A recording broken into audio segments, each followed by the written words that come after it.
ഒരു കണ്ടീഷനും വെക്കാണ്ട് നിങ്ങൾക്ക് ആരെയെങ്കിലും സ്നേഹിക്കാൻ പറ്റുന്നുണ്ടോ? എന്നാൽ അതാണ് അൺകണ്ടീഷണൽ ലവ്. നമ്മൾ ആക്ച്വലി എന്താണ് ചെയ്യുക? നമ്മൾ ആരെങ്കിലും സ്നേഹിച്ചാൽ തിരിച്ച് നമ്മൾ പ്രതീക്ഷിക്കും.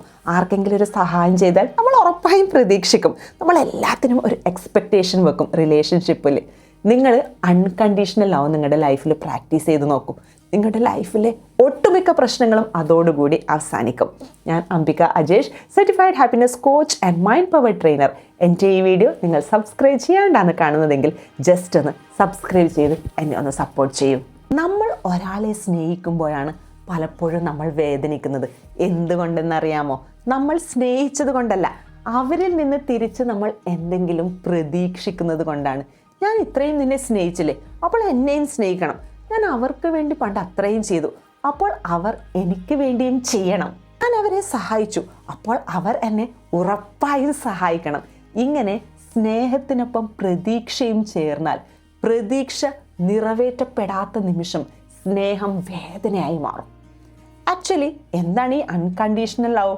അൺകണ്ടീഷണൽ ലവ് എന്നത് ഞാൻ നിന്നെ സ്നേഹിക്കുന്നു, പക്ഷേ അതിനു പകരം നീ എനിക്ക് എന്തെങ്കിലും നൽകണം എന്ന് ഞാൻ ആവശ്യപ്പെടുന്നില്ല എന്ന മനോഭാവമാണ്. നമ്മൾ ആക്ച്വലി ഒരാളെ സ്നേഹിക്കുമ്പോൾ അവർ തിരിച്ച് സ്നേഹിക്കുമോ എന്ന് കണക്ക് കൂട്ടേണ്ടതില്ല. നമ്മുടെ സ്നേഹം സത്യമാണെങ്കിൽ അത് തിരിച്ചു കിട്ടണം എന്നൊരു കണ്ടീഷൻ എന്തിനാണ്? സ്നേഹിക്കാം, വെറുതെ സ്നേഹിക്കാം.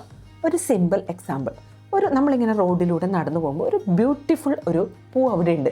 നമ്മൾ അതിൻ്റെ ഭംഗി ഒരുപാട് നേരം ഇങ്ങനെ ആസ്വദിക്കുന്നു, നമ്മൾ അതിനെ നോക്കി സന്തോഷിക്കുന്നു. പക്ഷേ ആ പൂവ് നമ്മളോട് ഇങ്ങനെ ചോദിക്കുമോ, നിങ്ങൾ എന്നെ ഇഷ്ടപ്പെട്ടു, ഞാൻ നിങ്ങളെ തിരിച്ചും ഇഷ്ടപ്പെടണോ? അങ്ങനെ അത് പ്രതീക്ഷിക്കുമോ? ഒരിക്കലുമില്ല. കാരണം എന്താണ്? അത് പൂവാണ്. അതിൻ്റെ സ്വഭാവത്തിൽ വിരിഞ്ഞു നിൽക്കുന്നു, അതിൻ്റെ സൗന്ദര്യം നമ്മൾ ആസ്വദിക്കുന്നു. അതുപോലെ തന്നെ നമുക്ക് മനുഷ്യരെയും സ്നേഹിക്കാം. അവർ നമ്മളെ എങ്ങനെ ട്രീറ്റ് ചെയ്യുന്നു എന്നതിൻ്റെ അടിസ്ഥാനത്തിൽ മാത്രം നമ്മുടെ മനസ്സിൻ്റെ സമാധാനം തീരുമാനിക്കേണ്ടതില്ല. നമ്മൾ എപ്പോഴാണ് വേദനിക്കുന്നതെന്ന് നിങ്ങൾക്കറിയാമോ? നമ്മൾ ഒരാളെ സ്നേഹിക്കുന്നു, പക്ഷേ മനസ്സിൻ്റെ ഉള്ളിൻ്റെ ഉള്ളിൽ ഒരു ചെറിയ എക്സ്പെക്റ്റേഷൻ വെക്കും. അവർ നമ്മളെ സ്നേഹിക്കണം, അവർ നമ്മളെ മനസ്സിലാക്കണം, അവർ നമ്മെ അപ്രീഷിയേറ്റ് ചെയ്യണം. അങ്ങനെ സംഭവിച്ചില്ലെങ്കിൽ നമ്മൾ എന്ത് ചെയ്യും? നമുക്ക് നല്ലൊരു നിരാശ അനുഭവപ്പെടും. പിന്നെ പരാതി, ദേഷ്യം, വെറുപ്പ്, പിണക്കം, അവസാനം നമ്മുടെ മനസ്സിൻ്റെ സമാധാനം തന്നെ നഷ്ടപ്പെടുന്നു. അതുകൊണ്ട് സ്നേഹിക്കുക, പക്ഷേ സ്നേഹത്തിനൊരു വില നിശ്ചയിക്കരുത്. എല്ലാവരോടും ക്ഷമിക്കാൻ പഠിക്കണം. അപ്പോൾ നമ്മുടെ ജീവിതം മനോഹരമാകും. എല്ലാവരെയും സ്നേഹിക്കാൻ ശ്രമിക്കാം. ഇതിനർത്ഥം എല്ലാവരെയും നമ്മുടെ ജീവിതത്തിൽ അടുത്ത് നിർത്തണം എന്നല്ല കേട്ടോ. ബൗണ്ടറീസ് വേണം. ആരെങ്കിലും നമ്മെ നിരന്തരം വേദനിപ്പിക്കുന്നുണ്ടെങ്കിൽ അവരോട് നമുക്കൊരു അകലം പാലിക്കാം. പക്ഷേ അകലം പാലിക്കുമ്പോഴും മനസ്സിൽ പക സൂക്ഷിക്കേണ്ടതില്ല. നമുക്ക് പറയാം, നീ നിന്റെ വഴിയെ സന്തോഷത്തോടെ ജീവിക്കൂ, ഞാൻ എൻ്റെ വഴിയിൽ സമാധാനത്തോടെയും സന്തോഷത്തോടെയും ജീവിക്കാം. അത്രമാത്രം. പിണക്കം വേണ്ട, പക വേണ്ട, വെറുപ്പ് വേണ്ട. സോ ഇന്നു മുതൽ നമുക്കൊരു തീരുമാനം എടുത്താലോ? ഒരു പുതിയ തീരുമാനം നമുക്ക് ഇന്നു മുതൽ എടുക്കാം. ഞാൻ എല്ലാവരെയും സ്നേഹിക്കാൻ ശ്രമിക്കും, പക്ഷേ ആരിൽ നിന്നും ഒന്നും നമ്മൾ പ്രതീക്ഷിക്കില്ല. സ്നേഹിക്കും, കാരണം സ്നേഹം എൻ്റെ സ്വഭാവമാണ്. ഞാൻ നന്മ ചെയ്യും, കാരണം നന്മ ചെയ്യുന്നത് എൻ്റെ തിരഞ്ഞെടുപ്പാണ്.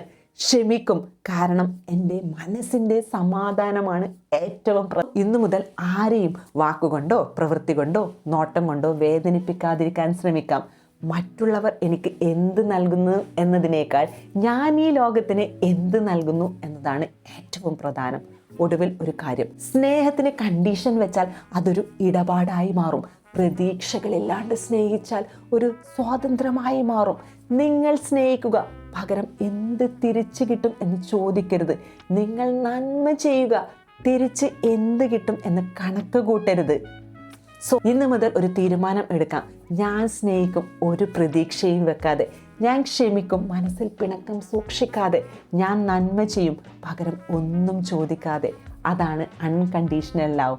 ഈ ഒരു മെസ്സേജ് നിങ്ങളുടെ മനസ്സിൽ തൊട്ടെങ്കിൽ നിങ്ങൾ സ്നേഹിക്കുന്ന ഒരാൾക്ക് ഷെയർ ചെയ്യൂ. കാരണം ഈ ചെറിയ മെസ്സേജ് ഒരാളുടെ മനസ്സിൽ ഒരു വലിയ പിണക്കം അവസാനിപ്പിച്ചേക്കാം. Thank you.